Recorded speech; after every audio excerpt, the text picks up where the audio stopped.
یہ عجیب و غریب بات ہے کہ میڈیا چینلز اور خاص طور پہ انگریزی اخبارات، جن کو میں سمجھتی ہوں کچھ انگریزی سمجھ آتی ہوگی، انہوں نے خان صاحب کی ایک انٹرویو کا سٹیٹمنٹ جو فائنینشل ٹائمز میں دیا تھا، وہ جان بوجھ کر غلط انٹرپریٹیشن، غلط ہیڈ لائنز لگانا، غلط معنی دینا، ایک اپنی سازش ہی لگ رہی ہے مجھے یہ ہماری امپورٹنٹ حکومت کی۔ خان صاحب نے کیا کہا؟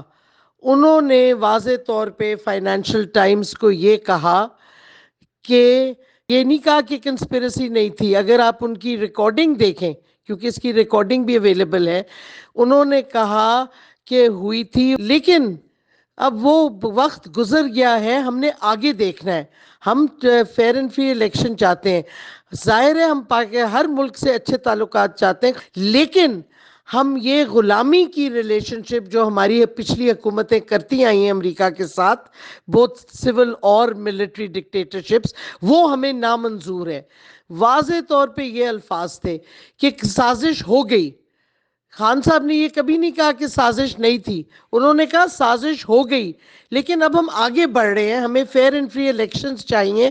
ہم چاہتے ہیں ہر ملک سے بہتر تعلقات ہوں، لیکن ہم یہ غلامی والی ریلیشن شپ جو ہے وہ ہمیں ہرگز نہیں منظور، جو کہ پچھلی حکومتیں بار بار امریکہ کے ساتھ کرتی آ رہی تھی، اور اس میں پاکستان کو سخت نقصان ہوا ہے، نہ صرف معیشت کے حوالے سے، لیکن ہم نے بہت سی شہادتیں اپنائی ہیں، ہمارے سول ملٹری دونوں طرف شہادتیں ہوئی ہیں جب ہم امریکہ کی جنگ میں گئے ہیں، وار آن ٹیرر سو کالڈ۔ تو چلے اگر اردو اخبارات کو اور اردو میں جو لوگ تذکرہ کرتے ہیں ان کو نہیں فائنینشل ٹائمز کی انگریزی سمجھ آئی، خان صاحب کا جواب نہیں سمجھ آیا، تو کم سے کم انگریزی اخباروں کو تو یہ پروپیگنڈا نہیں کرنا چاہیے۔ میں امید رکھتی ہوں کہ جو ان کے رپورٹرز ہیں جو انگریزی میں رپورٹ کرتے ہیں، ان کو خان کی سمپل انگریزی سمجھ آ گئی ہو کہ it's time to move on, we are moving on. اس کا یہ مطلب نہیں کہ ہم مان نہیں رہے سازش ہے، ہم بالکل کہتے ہیں سازش ہوئی تھی، ہے، اور یہ امریکہ نے کرائی تھی، اور لوکل سازش کے لوگ جو ملے ہوئے تھے، کیونکہ جب تک اندرون ملک میں سازش کا ساتھ نہ دیں لوگ تو وہ سازش ناکام ہوتی ہے۔ تو اس کو تو ہم ڈینائی کر ہی نہیں رہے، بلکہ فائنینشل ٹائمز کے وہ انٹرویو میں خان صاحب نے شروع ہی اسی سے کیا کہ وہ تھریٹ آئی تھی، اس واسطے یہ غلط فہمی جان بوجھ کے کی جا رہی ہے، اور میں سمجھتی ہوں کہ لوگ پاگل نہیں ہیں، ہماری قوم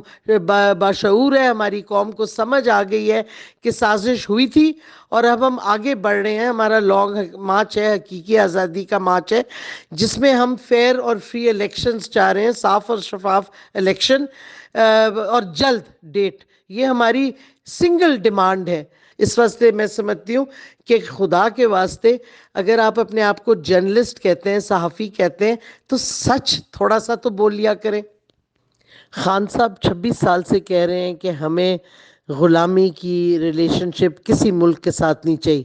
ہم چاہتے ہیں برابری، آزادی، سوورینٹی کے اوپر ریلیشن شپ امریکہ سے، لیکن جو ہمارے حکمرانوں نے غلامی کی ریلیشن شپ بنائی ہوئی ہے امریکہ کے ساتھ، یہ ہمیں بالکل ناقابل